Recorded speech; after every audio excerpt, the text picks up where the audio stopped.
హైదరాబాద్లో నిన్న సాయంత్రం నుంచి కురుస్తున్న వర్షంతో నగరంలోని నాలాలు పొంగిపొర్లుతున్నాయి. నివాస ప్రాంతాలు, ప్రధాన రహదారులు జలమయమయ్యాయి. తెల్లవారుజాము 4 గంటల వరకు అత్యధికంగా కుత్బుల్లాపూర్ పరిధిలోని షాపూర్ నగర్లో 153 మిల్లీమీటర్ల వర్షపాతం నమోదైంది. బొల్లారంలో 87, కూకట్పల్లిలో 65, బాలనగర్లో 62, తిరుమలగిరి 60, అమీర్పేట్ 57, రామచంద్రాపురం 51, ఖైరతాబాద్లో 48 మిల్లీమీటర్ల వర్షం కురిసింది. ఇప్పటికే హుస్సేన్ సాగర్ పూర్తి స్థాయిలో నిండిపోయింది. రాత్రి కురిసిన వర్షానికి కూకట్పల్లి, బాలనగర్ నాలాల నుంచి భారీగా వరద నీరు సాగర్లోకి చేరుతుండటంతో జేహెచ్ఎంసీ అధికారులు అప్రమత్తమయ్యారు.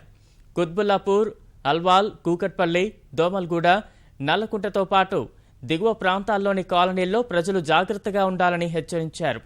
పురాతన భవనాలు, లోతట్టు ప్రాంతాల్లోని కాలనీల్లో నివసించే వారిని సురక్షిత ప్రదేశాలకు తరలించాలని కమిషనర్ అధికారులను ఆదేశించారు.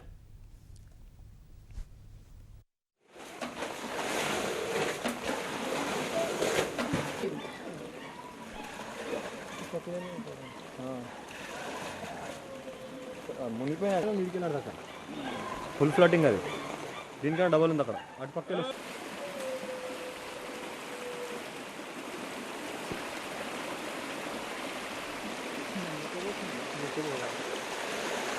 మొద్దు అనాలం వచ్చేసింది, మొద్దు ముద్దు అనాలం వచ్చింది, తీసుకెళ్ళి